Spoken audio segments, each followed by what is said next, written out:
Okay, so good morning. So tulad kahapon, maulan. Yan. So basa-basa pa sila. So pag ganyang maulan, hindi ako nagpo-foliar kasi mataas yung humidity. Yun yung alam ko ah. Anyway, isang issue, nalalagyan ng tubig ulan itong mga ganitong setup natin. So medyo nagdadalawang isip kong ilagay yung styro dito, pero lalagay pa rin natin dahil makulit tayo. Pero isa sa gagawin ko, lalagyan ko ng transparent na plastic yan para hindi sila maapektuhan ng angge na tinatawag. Sorry, excuse me. Ayun. So yung problema, ito nga, hindi ko lang nagkaroon ng tubig to. Pero definitely yung iba, may tubig. May makikita kayo puno ng tubig. Pinawasan ko pa nga kahapon eh. Eto, medyo na huhulog-hulog sila. So ayusin natin yan mamaya. Siguro lalagyan natin ng stick sa gitna. Tapos itali na lang natin sila doon para may support sila. Yan, okay. Pwedeng lagyan din siguro ng tali dito. Pababa doon. Bahala na. Tingnan natin mamaya.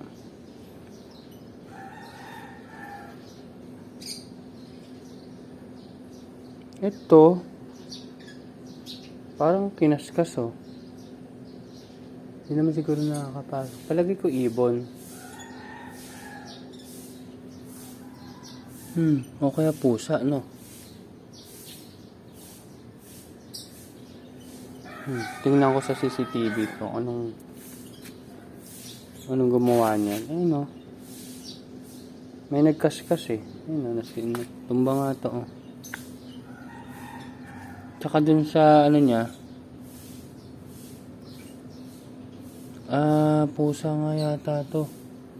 Pero nisip ko kung paano nakapasok yung pusa dito. Ayun o. May tumae yata siya dyan. So ayun, ang tanong, paano siya nakapasok? Anyway, yan, isa pang bagong problema ko ngayon. Kasi ninet ko na to eh. Inisip ko kung saan babanda. Nang galing yung pusa. Weird. Pero yan. Ayun, may ano siya, may dumi siya eh. Amoy kong bantot eh. Anyway, ayun. So, yung mga lettuce na yon, yan, pwede ko nang harvest yan. Siguro harvest ko na to. Or harvest ko na sila parehas para malinis ko na siya. At harvest na rin natin yon. So, meron tayong pula doon. Scamander. So, ito yung mga alaga natin. Looking good and doing good naman. Ito yung mga romaine natin. Diba? Medyo lumaki-laki na sila simula nung huli nyo silang nakita. So, ito yung olmeti. Yan, ito ay olmeti din. So, yun yung magiging harvest natin this coming week. Yan. So, ina-adjust ko. Titingnan ko kung kaya ko ma-adjust na from 45 days gawin natin 40 days yung harvest natin. Dahil nag-improve naman yung setup natin. So, hopefully, ganun nga ang mangyari. At maganda pa rin yung timbang. Palagay ko, sisimulan ko yung 40 days dito kasi ito yung unang setup na talaga naka-direct sunlight. So, yun. Dito, 40 days. Tapos yun, 40 days. So, tingnan natin yung timbang. Kung tasan pa naman siya ng 90 grams, 100 grams, goods na yun. Kasi diba dati nga nasa 70 plus or 80 ang average natin. Kaya, goods na yun para sa atin. So far, yan. May mga maganda naman yung tubo. Actually, malaki na siya eh, oh. Kung titingnan mo, malaki na siya. Lagay ko nga 40 days, tama na to eh. Pero hindi kasi lahat ganun kalaki. So, siguro antayin na natin ng konti. Kasi kung harvest ko to, kasabay nun,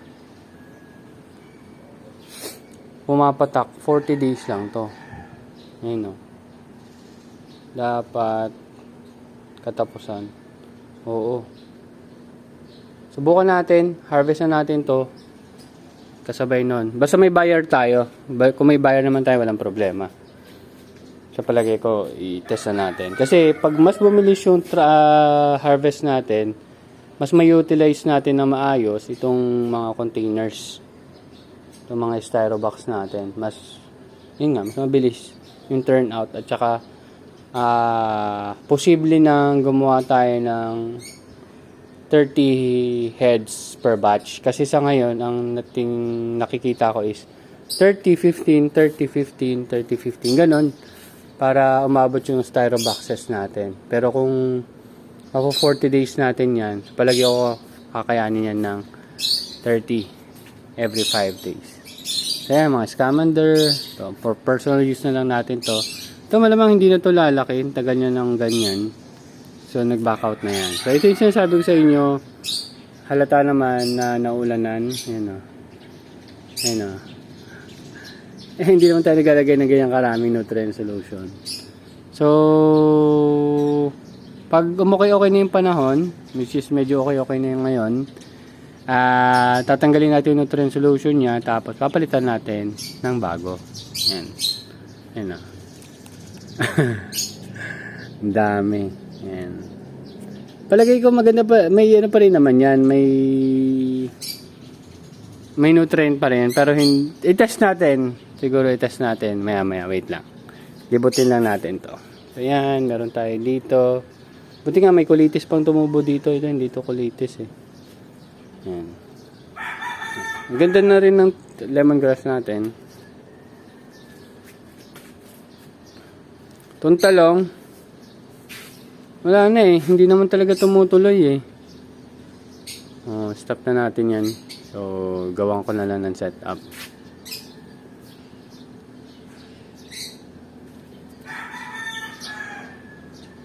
At itong pipino natin, ayun o, parang tumigil na siya sa paglaki yung iba eh. Kaya, sige, laban lang muna sa pipino. Tingnan natin kung ano mangyari.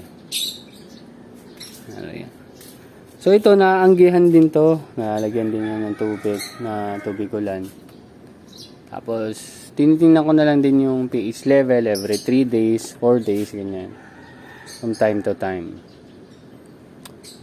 Kasi kung sa totoo lang, kung tuloy-tuloy yung bunga nito, ang dami ko nang na-harvest. Kaso hindi nga eh. Hindi nga ganun yung nangyayari. Umuurong yung mga tubo nila. Anyway, susubok pa rin taman tayo niyan. Ayusin lang natin yung setup. So yan, yung Thai basil natin, medyo marami na rin na-harvest kahapon. Nabuto, yung sa baba. Nasa baba kasi yung mga pinag-harvest ko eh. So, ayan. So, antayin lang natin silang matuyo. Tapos, magkakaroon lang tayo ng sweet basil na i-harvest. So, makita nyo naman yung tinanim ko mga lemon basil doon. Nag-flowering na kaagad, diba? So, sa palagay ko, hindi naman ako masyadong mahirapan kumuha ng mga seeds ng basil. Ayan. Set. Madali ng setup siguro doon. Sweet basil. Lagyan natin sweet basil doon. Yun yung problema ko kasi dinamihan ng pusa. Ang problema, paano siya nakapasok? Yan. Anyway, yun lang naman ang update natin ngayon. Yung cherry tomato natin, tinitingnan pa rin natin kung tutubo ba siya or magbubunga or hindi. Kasi palagay ko, yung mga dati niyang flowers, umurong na eh.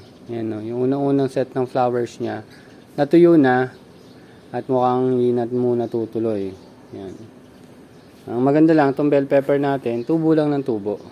Ayan, tumutubo naman siya. So, ayun, yun lang naman ang gagawin natin ngayon. So, yan, makita niyo yung mustasa, petchay. Ayan, ito yung may nutrient solution, colitis. Goods naman lahat. At paganda na ng paganda itong taniman natin dito. Kailangan lang natin siya na paramihin. Paramihin naman yung next nating setup. So nag-aaral din ako ng pagpe-preserve. So haluan natin siya ng carrots, pepino, yan, onion, tsaka lettuce. Hindi ko sure kung pwede siya sa ganung setup, pero subukan natin. And hopefully ma-master ko kasi trial and error pa naman tayo. So kung may mga sobra tayo tulad yan, sobra-sobra, Yun yung gagamitin natin. So malamang yung scamander, ilipat ko na lang muna dito para malinis ko yon. So harvest lang din ako. And that's it. Thank you very much for maraming salamat sa panonood. Bye-bye!